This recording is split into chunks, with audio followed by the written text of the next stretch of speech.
Very good morning to all of you. Uh, I hope that you will take something good from this session. And I'm being told that already for 2 days you've been bored enough. I'll try to keep it short and sweet. And see why I'm talking about this specific subject is because you all will be learning lot many things in your life, in your MBA career, in your further studies, super specializations, about many subjects and very intricacies of it.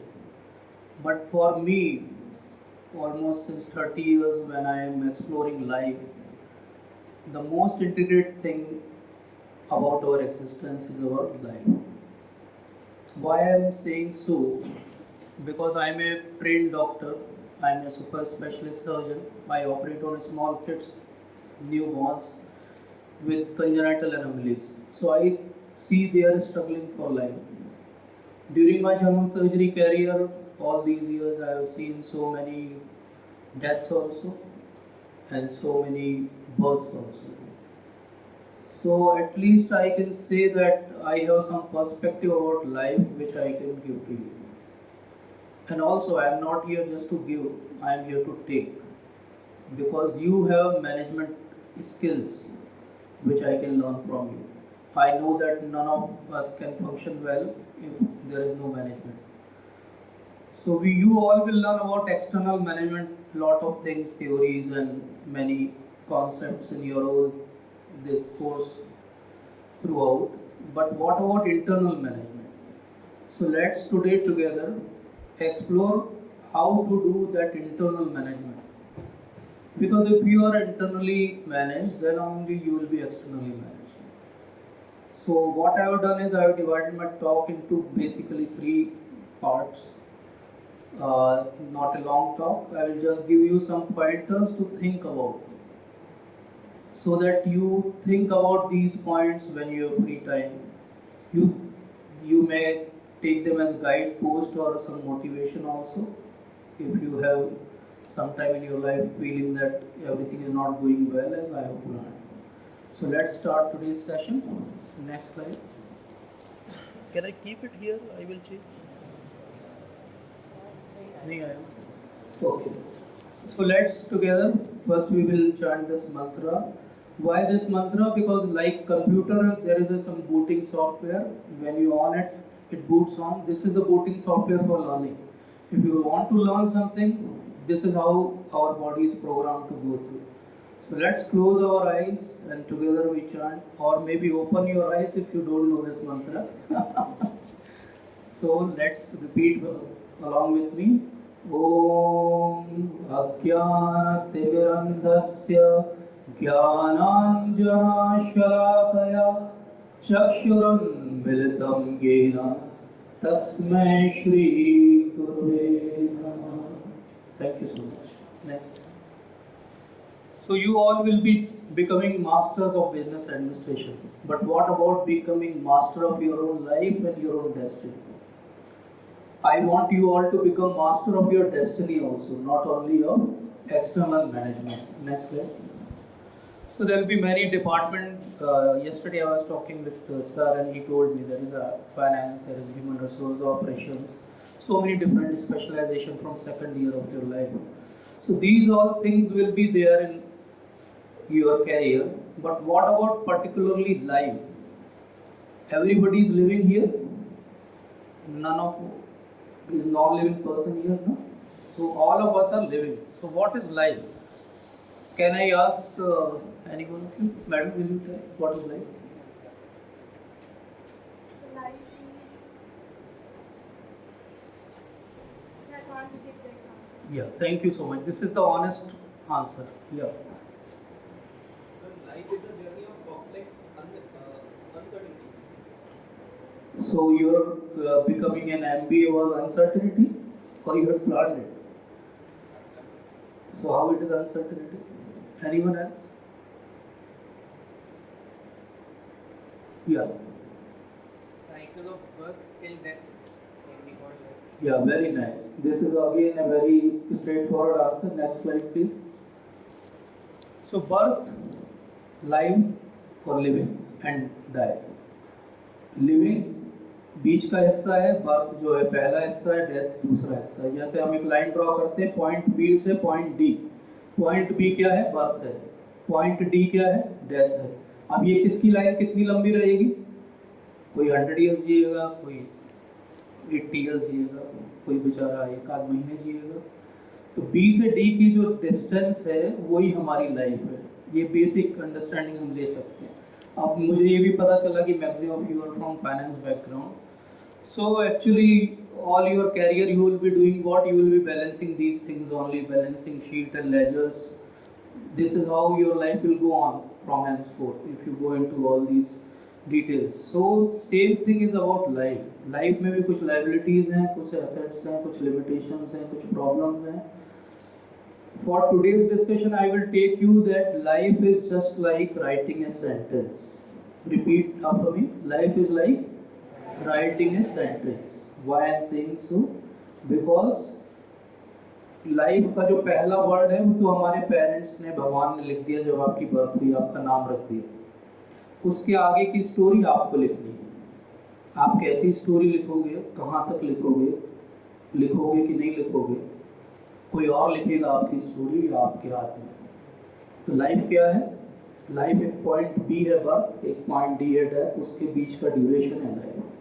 Life एक sentence है. उस sentence में कभी कभी क्या होंगे, हम जब लिखते हैं तो टाइपोज हो जाते हैं. You understand? Typos, auto correct हो जाता है. जैसे कि एक हस्बैंड ने अपनी वाइफ को ऑफिस से मैसेज किया, उसका सर दर्द था सुबह, तो उसको लिखना था कि कैसा है सर दर्द. वो टाइपो ऑटो करेक्ट हो गया और हो गया कैसी हो सर दर्द. तो उसका शाम को क्या हाल हुआ होगा, यू कैन अंडरस्टैंड. कैसा है सर दर्द कंसर्न की बात थी, कैसी हो सर दर्द कुछ लोगों के लिए रियलिटी की बात हो सकती है ना. तो ये टाइपोज जो है लाइफ में भी बहुत सारे होंगे. हमको वहाँ से MBA करना था, हम यहाँ से क्यों कर रहे हैं, हमको वहाँ से इंजीनियरिंग करना था, हम यहाँ से क्यों कर रहे हैं. तो सेंटेंस जब हम लिखेंगे तो बहुत सारे इम्परफेक्ट वर्ड्स होंगे, पंक्चुएशन होंगे, सेमी कॉलन्स होंगे, फुल स्टॉप्स होंगे, लेकिन लिखते जाने का जो उसकी स्टोरी आगे बढ़ेगी. और जो पहले फुल स्टॉप पे रुक जाएगा स्टोरी, उसकी स्टोरी वहीं पे रुक जाएगी. तो लाइफ क्या है? एक सेंटेंस है. Next slide please. So balance sheet हमारी लाइफ की क्या है? बर्थ आपका ओपनिंग स्टॉक है, ठीक है. What comes to use credit, आपके प्रारब्ध. What goes from use debit, आप क्या करते हो, क्या देते हो. और डेथ आपका क्लोजिंग स्टॉक है. तो एक ओपनिंग स्टॉक से क्लोजिंग स्टॉक के बीच का सब कुछ खेल जो है वो आपकी लाइफ है. अब आपको डिसाइड करना है कि आप क्या चीज़ आप इन्वेस्ट करोगे और क्या चीज़ एक्चुअली आपका डिप्रिसिएशन. तो वो क्या है, एज हमारी डिटोरेट हो रही, डिप्रिशिएट हो रही. हमारा डिप्रिशिएटिंग एसेट क्या है? एज. और हम इन्वेस्ट क्या कर सकते हैं? हमारे पास है नॉलेज. तो ये हमारी लाइफ है. लाइफ क्या है? एक सेंटेंस है. लाइफ क्या है? लाइफ एक लेजर है. लाइफ क्या है? लाइबिलिटी और एसेट का कॉम्बिनेशन है. हम सबको अलग अलग तरह की लाइबिलिटी एसेट मिले. कोई ज़्यादा सुंदर है, कोई कम सुंदर है, कोई ज़्यादा नॉलेजेबल है, कोई कम नॉलेजेबल है. लेकिन कोई भी कंपनी जीरो एसेट से चालू करके भी 1000 करोड़ का टर्नओवर कर सकती है और कोई 1000 करोड़ की कंपनी को भी डुबा सकता है 6 साल में. आप लोगों को मालूम है मैं किसकी बात कर रहा हूँ. नेक्स्ट. सो लाइफ मैनेजमेंट क्या है एक्चुअली? लाइफ मैनेजमेंट एक्चुअली है कि हम प्रोडक्टिव फुलफिलिंग लाइफ जिए. ये याद रख लीजिए वर्ड. हमारी लाइफ प्रोडक्टिव भी होना चाहिए, हमारी लाइफ में हैप्पीनेस भी होना चाहिए और फुलफिलिंग भी होना चाहिए. अब ये 3 वर्ड मैंने क्यों लिखे? I could have written a single word, but all these 3 are equally important. Some people may have a very productive life, but that may not be a fulfilling life. Somebody may have very happy life, but they may not be very productive people. If you really want to contribute and give back, you have to do all these 3 things in your life to understand what is life. Next please. So एक myth है जो सबसे पहले मैं आप लोगों के साथ शेयर करूँगा. आप में से किसी को कॉर्पोरेट कल्चर में काम करने का अनुभव है यहाँ आने के पहले? Very nice. ओके, बाकी सब अभी नॉइज हो। तो जब आप आगे जाओगे, जॉब ढूंढोगे, प्लेसमेंट एजेंसीज के चक्कर लगाओगे, फिर एक अच्छा प्लेसमेंट सबको मिल जाएगा क्योंकि आपका कॉलेज अच्छा है। लेकिन होगा क्या, ये जो सीढ़ी आप चढ़ रहे हो एक एक करके, ये सीढ़ी क्या है, कैसी है, और where it will lead you, let's try to understand that. Next please. तो मिथ क्या है? मिथ ये है कि हमको अगर एक अच्छा सा जॉब मिल जाए जिसमें अच्छी सैलरी हो, पैकेज हो, अच्छी जो हमारे साथ में व्यवहार होता हो, और मैं सुबह 9 बजे से 5 बजे तक काम करूं, तो ये क्या है? ये एक अच्छी प्रोडक्टिव लाइफ का सिंबल हमारे इंडिया में माना जाता है। पेरेंट्स बहुत खुश होकर प्राउडली बताते हैं हमारे बच्चे का प्लेसमेंट तो हो गया, इतनी सैलरी उसकी, बेंगलोर, हैदराबाद, मुंबई, दिल्ली। बट ये क्या है एक्चुअली? ये रेट रेस है। ये क्या है? चूहा दौड़ है। आप चूहा दौड़ में हिस्सा बन गए। अब चूहे दौड़ का प्रॉब्लम क्या है? रेट रेस का प्रॉब्लम ये है, नेक्स्ट स्लाइड प्लीज। ये प्रॉब्लम है। रेट का क्या होता है eventually? Rate trap. Rate trap. अगर ट्रैप नहीं भी हुआ, मैं आगे आऊंगा कि ये ट्रैप का मीनिंग क्या है यहाँ पे। तो ट्रैप नहीं भी हुआ, आप रेट रेस में सबसे आगे भी दौड़ रहे हो, तो eventually finally you remain a rat only, you don't become a human being. Okay, so rat race का दूसरा प्रॉब्लम क्या है? You keep on running, but eventually you remain a rat. Next. दूसरा मिथ ये है कि कट थ्रोट कंपटीशन में हम जो है गला काट प्रतियोगिता करें, सबकी गर्दन काट दें, हम अकेले जिंदा रहें। ये कॉर्पोरेट कल्चर का दूसरा मिथ है, और इससे करके हम जो है बहुत ग्रोथ हो जाएगी, हमारी बहुत प्रोग्रेस हो जाएगी। तो ये नेक्स्ट मिथ है। Next please. तो हो क्या रहा है?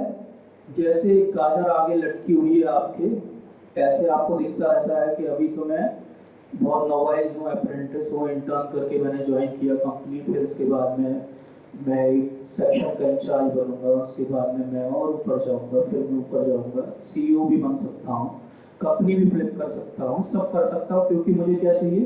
ग्रोथ चाहिए। लेकिन वो ग्रोथ एक्चुअली आपको सेटिस्फेक्शन दे रही है क्या?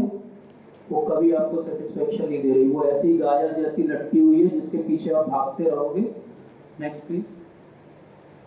लेकिन एक्चुअली आप में और जो नीचे जिसके ऊपर आप बैठे हो उसमें कोई बहुत अंतर नहीं है, क्योंकि जो आप जिसके पीछे भाग रहे हो वो फाइनली आपको कभी भी सेटिस्फेक्शन नहीं दे रहा। तो लाइफ में हमने क्या समझा था? लाइफ मैनेजमेंट में फुलफिलमेंट होना चाहिए। तो बहुत सारे लोगों के पास बहुत सारे जो हैं वो टैग्स हैं, लेकिन फुलफिलमेंट नहीं। बहुत सारे लोगों के पास बहुत सारे एसेट्स हैं बैंक में, लेकिन रिलेशनशिप्स स्पॉइल्ड। हमको कैसा चाहिए? हमको एक हॉलिस्टिक ग्रोथ चाहिए। Next please. तो मिथ क्या है? मिथ ये है कि बहुत पैसा मेरे पास आ जाएगा तो मैं खुश हो जाऊंगा। ये कभी भी फुलफिल नहीं होगा, क्योंकि मैं बहुत बिलियनियर्स को भी जानता हूँ जो खुश नहीं है। तो अगर पैसे से ही खुशी आती तो वो सब लोग खुश होते, लेकिन ऐसा तो नहीं दिख रहा अपने आसपास। Next please. तो एक्चुअली क्या है, 80% लोग जो हैं जॉब में, ये नया अभी का सर्वे है मार्क का, 80% लोग जो जॉब कर रहे हैं they are not happy with their jobs, and this is a big figure. They may be happy in front of you, but they are not happy with their jobs. तो वो क्या रहा है, आपको चाहते नहीं चाहते उस रेट रेस का हिस्सा बनना पड़ रहा है। क्यों बनना पड़ रहा है? क्योंकि ब्रेड एंड बटर सबको चाहिए। अब होगा क्या, वो बटर ढूंढने आप जाओगे और वो ट्रैप आपको पकड़ लेगा। जैसे एक चीज़ को ढूंढने ब्रेड जाता है और वो उसमें ट्रैप हो जाता है। Next please. तो होता क्या है, जब भी हम किसी से मिलते हैं, how are you, spontaneous response क्या है? I am fine. Is he really fine? ये हमारा एक बोलने का तरीका बन गया, I am fine, but are you really fine? You question yourself, am I fine? No, I am not fine. Next. Fact क्या है, बहुत सारे लोगों को ये भी लगता है हम बहुत बिजी रहेंगे मतलब हम बहुत प्रोडक्टिव हो गए। ये भी गलत सोच है। लाइफ मैनेजमेंट की दूसरी सबसे गलत सोच है कि हम बहुत बिजी हैं मतलब हम बहुत सक्सेसफुल हो गए। एक्चुअली क्या हो रहा है, बिजी होने से केवल आपकी पीस ऑफ माइंड जो है वो समाप्त हो रही है और कुछ नहीं हो रहा। बिजी होना सक्सेसफुल होने की निशानी नहीं है। अपने रोज की चीज़ों के लिए, रिलेशनशिप्स के लिए टाइम नहीं निकाल पाना, ये कोई बहुत सक्सेसफुल होने की निशानी नहीं है, ये अनसक्सेसफुल मैनेजमेंट की निशानी है। Next please.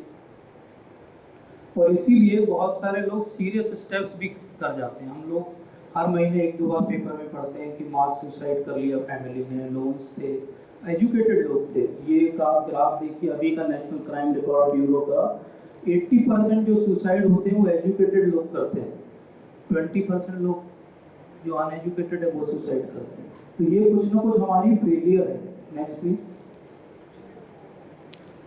तो अब हमको ये समझना है कि हाँ ये सारे सिस्टम ऐसे चल रहे हैं, लेकिन इसमें सब में प्रॉब्लम है। कुछ ना कुछ मुझे तरीका ढूंढना है कि मैं इससे ट्रैप से बाहर निकल सकता हूँ, या मैं इस ट्रैप में ना फंसूँ पास होने के बाद। मैं अपनी लाइफ को क्या इस तरीके से मैनेज कर सकता हूँ कि मैं इससे कुछ बेहतर निकाल पाऊँ, जो शायद मेरे सीनियर्स और दूसरे नहीं निकाल पाए। तो यहीं पे काम आती है हमारी लाइफ मैनेजमेंट की skills. Next please. Life management की स्किल का पहला रूल ये है कि एक्चुअली आप केवल ये बॉडी नहीं हो, आप क्या हो, उसके अंदर एक माइंड है और उसके अंदर एक सोल है। ये दोनों चीज़ों को समझना बहुत ज़रूरी है।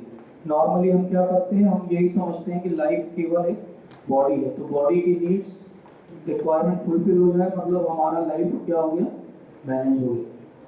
लेकिन मैं आपसे पूछूंगा कि एक लिविंग बॉडी और एक डेड बॉडी में क्या डिफरेंस है? Soul. You cannot make a dead person alive again because soul is not there.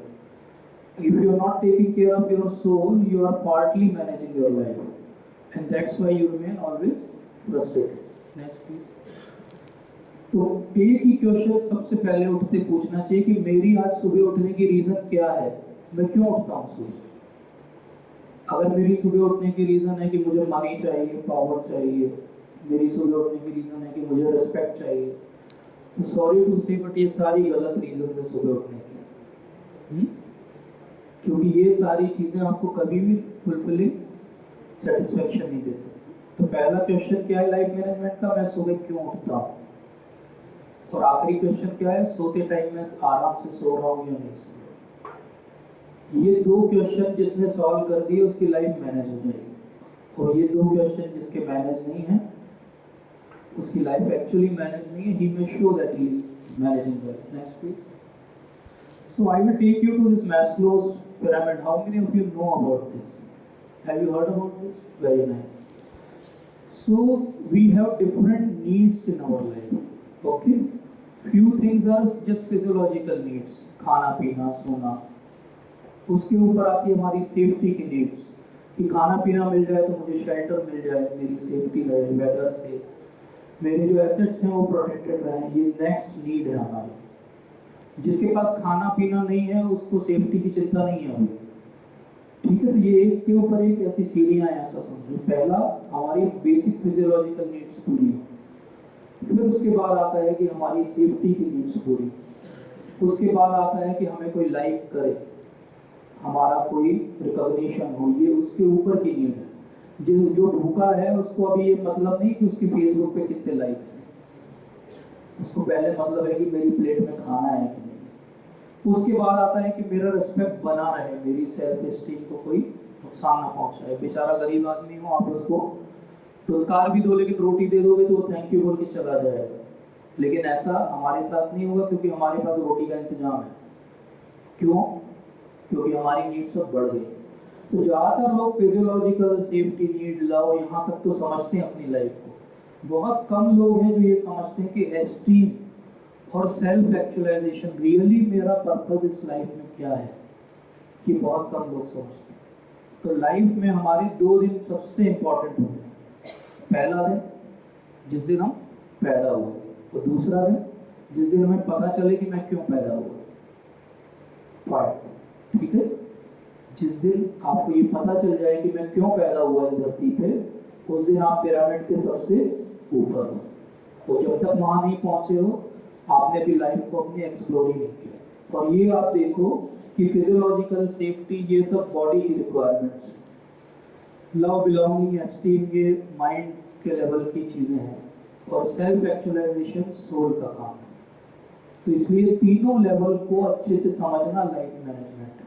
एक एस्पेक्ट को समझने से लाइफ कभी भी मैनेज नहीं होगी। Next please. So let's plan our life. We will plan our life. You can't have a plan for your day. Normally हम लोग बनाते हैं ना प्लानर में, आज मैं ये करूँगा, लेकिन मैं पहले सबसे ये पूछता हूँ कॉमनली कि आपका लाइफ का क्या प्लान है। आप किसी दिन ऐसा हुआ कि आप रेलवे स्टेशन पे गए, जो पहली ट्रेन दिखी उसमें बैठ गए? क्यों नहीं हुआ? क्योंकि आपने टिकट किया, आपने डिसाइड किया आपका डेस्टिनेशन क्या है। लेकिन लाइफ में तो हम बहुत सारे लोग ऐसे ही लाइफ चला रहे हैं हमारी, कि हमको ये पता ही नहीं कि हमारी लाइफ की गाड़ी जा कहाँ रही है, बैठे हुए हैं चल रही है, कोई और चला रहा है उसको। ये लाइफ मैनेजमेंट नहीं है। Taking charge of your life is life management. Life management में जो ऊपर हमको दिखता है, जैसे पेड़ का ऊपर का हिस्सा हमको दिखता है, उसकी रूट्स हमें नहीं दिखती। लाइफ मैनेजमेंट में रूट्स पे हमको ध्यान देना पड़ेगा। जितनी अच्छी रूट्स होंगी उतना बड़ा ट्री होगा, जितनी रूट्स कमजोर होंगी ट्री उतना जल्दी पहले ही तूफान में धराशायी हो जाएगा। तो बहुत सारे लोगों के बहुत सारे तमगे लगे रहते हैं, बहुत पैसा भी रहता है, लेकिन रूट्स नहीं रहते। इसलिए पहला चैलेंज आता है और वो फांसी का फंदा बना के उस पर लटक जाता है। नेक्स्ट। 6 डायमेंशंस हैं हमारी लाइफ के, जिन पे मैं आज आपको शॉर्ट में एक एक स्लाइड में बताऊंगा कि कैसे हम इनको मैनेज कर सकते हैं। तो ये डायमेंशन हमारे वेलनेस से भी रिलेटेड है, ये डायमेंशंस हमारी ओवरऑल पर्सनैलिटी से भी रिलेटेड है और हमारी लाइफ की प्लानिंग से भी रिलेटेड है। Next please. पहला है मनी। अब आप सब लोग मास्टर ऑफ मनी हो, तो आपके सामने मैं मनी पे कुछ ज़्यादा बात करूँ तो वो ऐसा हो जाएगा सूरज के सामने दिया दिखाना, लेकिन फिर भी मैं कुछ बात आपको भूलूंगा जो मैं अपने एक्सपीरियंस से मैंने सीखी। मैंने ये सीखा कि आजकल दिखावे का इतना दौर आ गया है कि लोग जो पैसा उनके पास नहीं है उससे वो चीज़ खरीदते हैं जिसकी उनको ज़रूरत नहीं है, उन लोगों को इम्प्रेस करने के लिए जो वैसे भी उनके नहीं है। वो फाइनली जीवन भर वो लोन भरते रहते हैं और जीवन में कभी भी खुश नहीं रह पाते। उनसे खुश कौन रहता है? उनसे खुश रहते हैं बैंक मैनेजर्स, उनसे खुश रहते हैं फाइनेंशियल एडवाइजर्स, लेकिन वो खुद बेचारे कभी खुश नहीं रहते, क्योंकि वो एक साथ दो जॉब कर रहे होते हैं, एक अपनी फैमिली के लिए और एक बैंक के लिए, लोन भी तो भरना है। तो पॉइंट क्या है, मनी का हमको स्लेव नहीं बनना है, मनी का मास्टर बनना है। तो इसलिए ये जो ब्रेकअप है, ये आप इसको ध्यान से देखो कि 35% जो एसेट्स हैं लोगों के वो हाउसिंग में खर्च हो जाते हैं। तो is it really right to do that much expense at the cost? कि मैं ऐसे लोगों को जानता हूँ बड़े से घर में रहते हैं, लेकिन कोविड के टाइम खुद का इलाज कराने के लिए पैसे नहीं थे उनके पास। ऐसा क्यों हुआ? क्योंकि उनका फाइनेंशियल प्लानिंग बहुत पुअर था। Next please. दूसरा है मनी के बाद एटीट्यूड। आपके पास बहुत पैसा आ जाए, लेकिन अगर आपका एटीट्यूड अच्छा नहीं तो आपकी लाइफ मैनेज नहीं रहेगी। एटीट्यूड में I always talk about this point, FIACP. F is becoming focused, because focus जब रहेगा, वो कब आएगा फोकस? जब आपके पास कोई पर्पस होगा। लाइफ में कई बार हमारे पास पर्पस ही नहीं रहता, इसलिए हमारा फोकस ही नहीं रहता। जैसे हमारा कोई एग्ज़ाम हो और अगर हमारा पर्पस ही फिक्स नहीं हो कि मुझे पास होना है कि नहीं होना है, तो हमारा फोकस भी पढ़ने में नहीं लगेगा। लेकिन मूवी देखने जाते हैं तो वहाँ किसी टीचर को हमें बोलना नहीं पड़ता, देखो 3 घंटे ध्यान से देखना, बाद में एग्जाम लेंगे तुम्हारा इस पर। लेकिन 10 साल के बाद भी आपसे पूछो उस गाने में वो हीरोइन ने क्या ड्रेस पहनी थी, half of you will sir red colour की, कैसे मालूम? क्योंकि फोकस किया।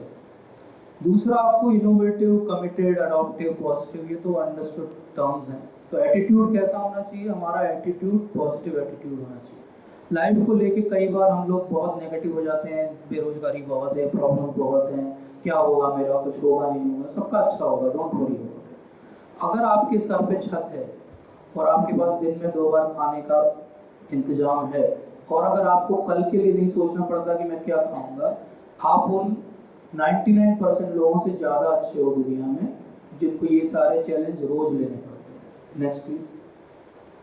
तो एटीट्यूड क्या है? एटीट्यूड मैंने बताया पर्पस। तो पर्पस लाइफ का क्या है? Purpose of life is leading a purposeful life. तो life purpose is life of purpose. तो अब हम अपने यहाँ हाथ रखें और पूछें कि हम में से कितनों के पास कोई पर्पस है जीने का। अगर कोई पर्पस नहीं है जीने का तो हम सुबह कैसे उठेंगे? पर्पस नहीं है जीने का तो हम जीवन में दुनिया में क्या कंट्रीब्यूट करके जाएंगे? पर्पस नहीं है जीने का तो लास्ट में आखिरी दिन आपसे पूछा जाएगा क्या किया आपने अपने 70-80 ईयर्स में, तो आप क्या आंसर देंगे?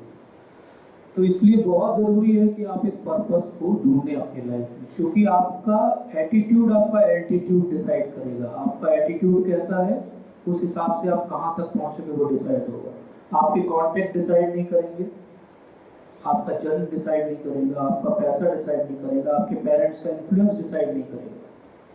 वो सब आपके लिए लॉन्चिंग पैड बन सकते हैं, लेकिन फ्लाई आपको खुद करना पड़ेगा। और कौन कितने एल्टीट्यूड तक जाएगा वो उसका एटीट्यूड डिसाइड करेगा। Next please. इसलिए ज़्यादातर लोग क्या हो गया आजकल मैं देखता हूँ लाइफ स्टाइल के पीछे पागल है। सोशल मीडिया, कितने लाइक्स आए, ये नई ड्रेस, ये नई लोकेशन।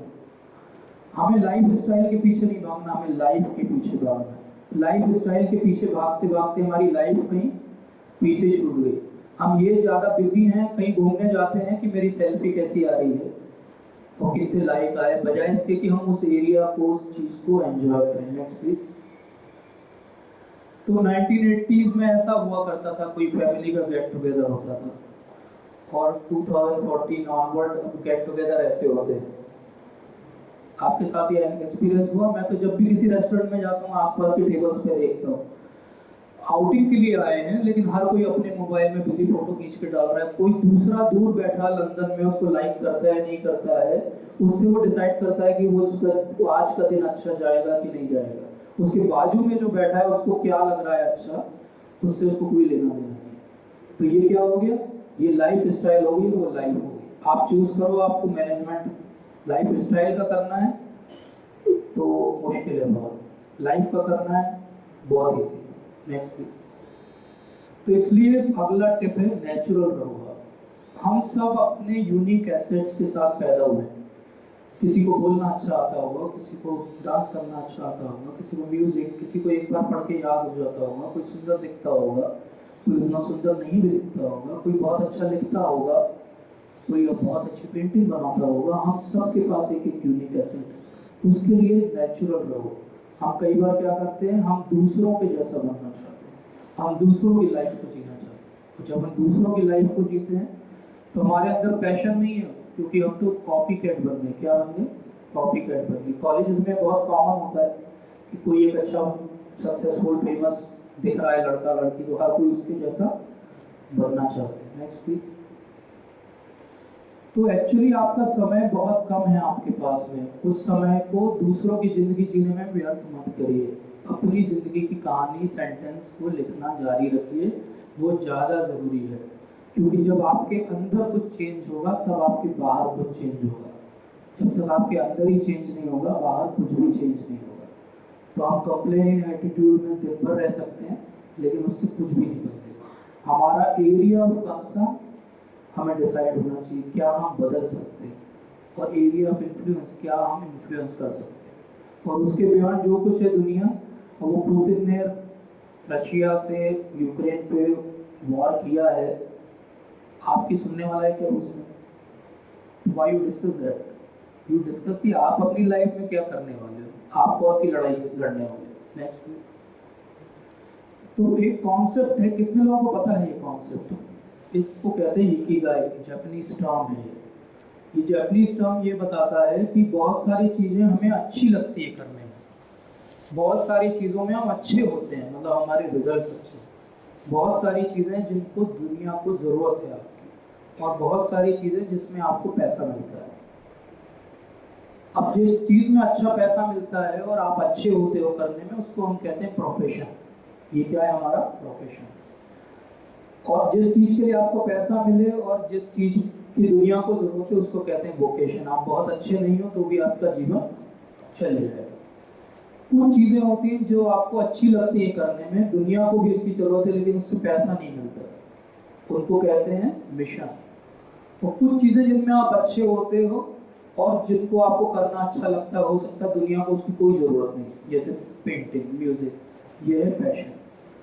सबसे जो भाग्यशाली आदमी होगा दुनिया का वो होगा जिसका ये सब चीज़ मैच कर जाए। मतलब वो ऐसा काम करे जो उसको अच्छा भी लगता हो करने में, जिसकी दुनिया को ज़रूरत भी हो, जिसके लिए पैसा भी मिलता हो और जो वो अच्छे से करता भी हो। लेकिन अनफॉर्चुनेटली ऐसा आदमी अभी तक मुझे कोई नहीं मिला। हम सबके साथ क्या हाल है, इनमें से कोई एक कॉम्बिनेशन हमारे लिए फिट बैठे, क्योंकि पैसे के बिना दुनिया नहीं चलेगी। ठीक है, तो क्या करना पड़ेगा हमको, क्या किसमें हम अच्छे हैं और क्या हमें पैसा देगा, वही करने आप यहाँ बैठे हो। तो ये क्या हो गया, ये आपका प्रोफेशन हो गया। लेकिन हम अगर केवल प्रोफेशन पे फोकस कर देंगे और हमारा पैशन भूल जाएंगे, तो थोड़े समय के बाद में एक टाइम आएगा जब आप बोर हो जाओगे अपने प्रोफेशन से, और क्योंकि आपने अपने डायमेंशन में और कुछ ऐड नहीं किया लाइफ के, तो आपको लगने लगेगा कि मैं सही कर रहा हूँ गलत कर रहा हूँ, कुछ और करूँ क्या करूँ, बोर हो गया हूँ, कैसे मेरी ज़िंदगी चलेगी। इसलिए वोकेशन के साथ एक पैशन होना चाहिए।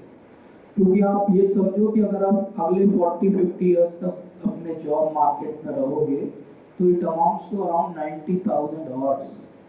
90,000 आवर्स तक आप जो है अपने प्रोफेशन में काम करने वाले। वहाँ पे मोटिवेटेड कैसे रहोगे? आपको उसके लिए कुछ और जगह जहाँ आपका पैशन है उसको एक्सप्लोर करके ढूंढना पड़ेगा। हाँ, आप में से कोई अगर सक्सेसफुल रहा कि उसको ये सब चीज़ एक साथ मिल जाए, तो my best wishes to. Next please. तो पैशन मनी ज़्यादातर बार मैच नहीं करता लाइफ में। Next please. किसी का पैशन हो सकता है फुटबॉलर बनना, लेकिन उसको एमबीए करना पड़े, तो एक एमबीए करने के बाद भी वो फुटबॉल खेल सकता है। Point I am making is कि ये दो एक्सक्लूसिव चीज़ें नहीं है। कोई एक अच्छा पेंटर है तो एमबीए के बाद एक अच्छा पेंटर भी बन सकता है। किसी को फिल्म मेकर बनना है तो एमबीए के बाद बहुत अच्छा फिल्म मेकर भी बन सकता है। आपका पैशन और आपका प्रोफेशन साथ साथ में चल सकते हैं। Next please. एक चीज़ आती है टाइम। अब हमको पैशन प्रोफेशन एक साथ चलाना है तो हमारा टाइम कैसे मैनेज होगा? तो इसके लिए एक आइजनहोवर मैट्रिक्स है जिसमें हम चीज़ों को दो पार्ट में डिवाइड करते हैं। कुछ काम हमारे अर्जेंट होते हैं, कुछ काम हमारे उतने अर्जेंट नहीं होते। कुछ काम इम्पॉर्टेंट होते हैं, कुछ काम उतने इम्पॉर्टेंट नहीं होते। तो ये जो फर्स्ट मैट्रिक्स है, अर्जेंट और इम्पॉर्टेंट, ये काम है जिन पे हमको ध्यान देना चाहिए। दूसरा मैट्रिक्स है कि नॉट अर्जेंट बट इम्पॉर्टेंट। अगर आपको अच्छे से अपनी लाइफ जीनी है, बिना स्ट्रेस के रहना है, तो आपको क्या करना पड़ेगा? जब ये इम्पॉर्टेंट नॉट अर्जेंट के क्वाड्रेंट में वो काम है उस समय करना चाहिए। जैसे आपको पता है 3 महीने बाद आपका एग्जाम होने वाला है। Is it important? Yes. Is it urgent right now? No. But अगर अभी से आप पढ़ोगे तो वो आखिरी दिन जब आप किताब खोजोगे अपनी, अरे कल एग्जाम में कौन सी किताब थी, तो क्या हो जाएगा? अब वो बन गया इम्पॉर्टेंट अर्जेंट। वो आपको स्ट्रेस देगा, आपकी लाइफ को मैनेज नहीं करने देगा। आपको इस क्वाड्रेंट में रहना चाहिए, डिसाइड। और उसके बाद कुछ काम होते हैं अर्जेंट है लेकिन इम्पॉर्टेंट नहीं है, तो आप उसको किसी और को दे सकते हो, आउटसोर्स कर सकते हो, डेलीगेट कर सकते हो। और जो नॉट इम्पॉर्टेंट नॉट अर्जेंट है उनको सबसे पहले डिलीट कर देना चाहिए। जैसे बहुत सारी हमारी मोबाइल में ऐप्स हैं जो हमारा समय खा जाती है, एक्चुअली वो not important not urgent. Next please. और अगली बात मैं बताऊंगा लाइफ मैनेजमेंट में, वो है रिलेशनशिप। हम सब चीज़ों पे ध्यान दे देते हैं, हम टाइम भी मैनेज कर लेते हैं, मनी भी मैनेज कर लेते हैं, हम अपने पैशन को भी मैनेज कर लेते हैं, हम अपने प्रोफेशन को भी मैनेज कर लेते हैं, लेकिन इन सब में क्या चीज़ छूट जाती है? रिलेशनशिप्स। आप में से कितने हैं जो अपने पेरेंट्स के पास में बैठ के लास्ट टाइम कभी भी थैंक यू बोले थे उनको, उन्होंने आपके लिए इतना कुछ किया? 1 2 3 4 5 6 7, बहुत कम नंबर है, हम सबको बोलना चाहिए। तो life management is all about relationship management. Relationship with your parents, with your spouse, with your girlfriend, boyfriend. Next. Relationship, they'll actually never die natural death. Natural death relationship की कभी नहीं होती। They are murdered by attitude, behavior, ego या ignorance. तो आप में से जितने की भी कोई रिलेशनशिप का मर्डर हुआ है, तो यहाँ से ढूंढ सकते हैं कि उसमें से कौन सा कारण था आपकी रिलेशनशिप के मर्डर होने का। इसलिए रिलेशनशिप मैटर करती हैं। आप कॉर्पोरेट लाइफ में भी जाओगे तो आपको लगेगा कट थ्रोट कंपटीशन है, हम ऊपर बढ़े, लेकिन आपको क्या ध्यान रखना चाहिए? रिलेशनशिप मैटर करती है, क्योंकि वो आपका कलीग बाद में किसी और कंपनी का हो सकता है हेड बन जाए। आपका रिलेशनशिप उससे अच्छा रहेगा तो आपको भी वहाँ अच्छी अपॉर्चुनिटी मिल सकती है। Next please. And last thing is action. हमने ये सब सीख लिया, सब स्टोर कर लिया, लेकिन ये क्या है? नॉलेज। जब तक इसको हम एक्शन में, लाइफ में एक्चुअली पुट नहीं करेंगे, कोई सेंस नहीं होगा। तो एक्शन दो तरह के होते हैं, एक अनकॉन्शियस एक्शन और एक कॉन्शियस एक्शन। हमको क्या करना है? अभी कॉन्शियसली इस काम को करना है, इतने अच्छे से करना है कि धीरे धीरे ये हमारा अनकॉन्शियस जो है वो स्वभाव बन जाए। जैसे हम बाइक चलाना सीखते हैं तो गिरते हैं, लेकिन धीरे धीरे क्या होता है, हम इतने परफेक्ट हो जाते हैं कि हम अच्छे से बाइक चला लेते, बात भी कर लेते थे। करना नहीं चाहिए। पॉइंट इज कि हमारा एक्शन अगर हम नहीं करेंगे ये सारे नॉलेज के बाद, तो वो वेस्टेज है। Next please. तो ये है लाइफ मैनेजमेंट का मंत्र, MANTRA। M is for money, A is for attitude, N is to remain natural in your life। जो एसेट आपको दिए भगवान ने, उसके हिसाब से आगे बढ़ो, किसी और की ज़िंदगी जीने का प्रयास मत करो। टाइम को मैनेज करो, रिलेशनशिप्स को रिस्पेक्ट करो, और ये सब जो सीखा इस पर कोई एक्शन लो। आप में से कितने लोग आज जाके इस पर कोई एक्शन लेंगे? 1 2 3 4। गुड। Next please. तो लाइफ मैनेजमेंट का ये जो कुछ मैंने बताया, क्या मेरे दिमाग की उपज है? नहीं है, मेरे दिमाग की उपज नहीं है। ये एक्चुअली हमारा एंशिएंट नॉलेज है, जिसको मैंने केवल ऐसी भाषा में आपके सामने पुट किया जो आपको समझ में आए। Next please. तो हमारी लाइफ के एसेट क्या है? हमारा education, knowledge, skill, expertise, relationship, family, ये सब हमारे एसेट्स हैं। हमारी लाइबिलिटीज़ क्या है? हमारा इग्नोरेंस, हमारा इनएक्सपीरियंस, हमारी बैड हैबिट्स। लाइफ के एसेट में से लाइफ की लाइबिलिटीज़ को माइनस कर दो, जो बचेगा वो हमारी लाइफ की फाउंडेशन है। यही आज का समरी है। तो आप सब लोग घर जाके क्या करेंगे? एक ऐसा चार्ट बनाएंगे, उसमें लाइन खींचेंगे, एसेट लाइबिलिटी लिखना आप सबको आते ही। अपनी एसेट लिखिए, अपनी लाइबिलिटी लिखिए, और देखिए कि मैं अपने एसेट्स को कैसे आगे बढ़ाऊंगा और हमारी लाइबिलिटीज़ को कैसे मैं कम करूंगा। आप ये काम जिस दिन कर लोगे, जिस पल कर लोगे, आपकी लाइफ इंप्रूव होना चालू हो जाएगी। Next please. तो अल्टीमेट लाइफ का मैनेजमेंट क्या है? दिस इज अ श्लोक फ्रॉम भगवद गीता। युक्त आहार विहारस्य युक्त चेष्टा कर्मसु युक्त स्वप्न बोधस्य योगो भवति दुःखः। लाइफ का मैनेजमेंट बस ये एक श्लोक है। युक्त आहार विहार से, युक्त मतलब मॉडरेट वे में, आहार, आहार का मतलब केवल खाना नहीं होता।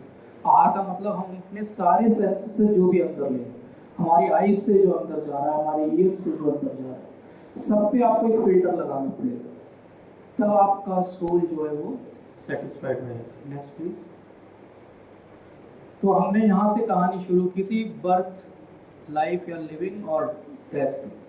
तो life is like a sentence. तो today we learn how to write that sentence. उस सेंटेंस में बहुत बार इम्परफेक्ट स्पेलिंग होगी, डोंट वरी अबाउट इट। बहुत बार आपके ना चाहते हुए पंक्चुएशन मार्क लग जाएंगे, कोलोन, सेमीकोलोन, एक्सक्लेमेशन मार्क और बहुत सारे। Don't worry about it, you keep on writing your sentence of life. Next please. So this is the last slide of today's presentation. What we learned is, in life management, we have to manage not only our body, we have to manage our mind, our soul. So this is a small story of a beautiful bird which was in a golden cage and which was brought by an old lady to her home. And she was taking good care of this golden cage, washing it every day, making it very clean and shining. And 3-4 days afterwards, she stopped hearing the chirping of the bird. चिड़िया की आवाज़ आना बंद हो गई। तो किसी से उसने पूछा क्या हुआ, मैं तो रोज इतना साफ करती थी, इसको ये चिड़िया बोलना क्यों बंद कर दी? तो किसी ने उससे पूछा कि आपने चिड़िया को कुछ खाना दिया था? बोले अरे चिड़िया को खाना देना तो मैं भूल गई, मैं तो पिंजरे को ही साफ कर रही थी। ऐसी हमारी लाइफ है। हम शरीर का बहुत ध्यान रख रहे हैं, लेकिन हम आत्मा को क्या खाना दे रहे हैं? कुछ भी नहीं। एक दिन हमारी आत्मा मर जाती है, not in the terms of death, but आत्मा मर जाती है मतलब हमें किसी चीज़ से असर होना बंद हो जाता है, हम इनसेंसिटिव हो जाते हैं। हम सड़क से निकल रहे हैं, कोई एक्सीडेंट भी हुआ तो हम आगे निकल जाते हैं। हमारे सामने कोई किसी को अब्यूज़ करता है, उसको नेगलेक्ट कर देते हैं। हमारे सामने गलत होता है, हम उठ के आवाज़ नहीं करते, क्योंकि हमारी आत्मा मर चुकी है।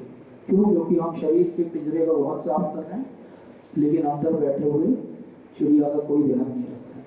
तो अगर कोई ड्राइवर को खाना ना खिलाए और कार में बढ़िया पेट्रोल डालता रहे और यहाँ से उसको जाना है रोड बाय रोड बहुत लंबे रास्ते, तो क्या कार जाएगी? नहीं जाएगी। ये हमारी लाइफ की सबसे बड़ी प्रॉब्लम है।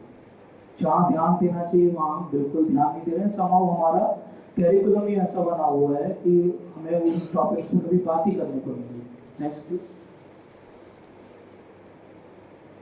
So what is your reason to get up in the morning? It should not be money, power, respect. It should be to contribute to this world, to develop that attitude of gratitude toward your parents, towards your teachers, towards anyone who has done a small iota of thing for you. And reason to get up in the morning is to connect with that Almighty God and say thank you to Him also that you have given me one more day. बहुत सारे लोगों के लिए पिछली night last night हो गई, मेरे को एक दिन और मिला, इसके लिए मैं भगवान को धन्यवाद देता हूँ। तो हम सब लोगों को 2 गिफ्ट मिलती है रोज सुबह खोलने के लिए। वो 2 गिफ्ट क्या है हमारी? 2 आंखें हैं। बहुत सारे लोग हैं दुनिया में जिनको दिखता नहीं है, तो हमें सब कुछ दिया है भगवान ने, क्या हम उनके लिए ग्रेटिट्यूड रखते हैं? My last point is develop that attitude of gratitude, आपकी लाइफ अपने आप ही मैनेज हो जाएगी। Last slide. So from I, me and mine, we should go to we, us and ours. This is Bhagavad Gita. Bhagavad Gita is manual for life. जब तक हम मैं मेरा करते रहेंगे हम कहीं नहीं पहुंचेंगे, ये याद रख लीजिए। जिस दिन आप हमारा करने लगोगे, सबकी ध्यान रखने लगोगे, आपका ध्यान अपने आप ही लोग रख लेंगे, आपको कुछ नहीं करना पड़ेगा। Next please. So thank you so much for patiently listening to me, and I hope that you will take home message from this. Thank you so much. I will request you to take a snapshot of this slide, and you can scan it afterwards, and you can give me your feedback, honest feedback, what you liked, what you didn't like, was it helpful for your life? Thank you so much.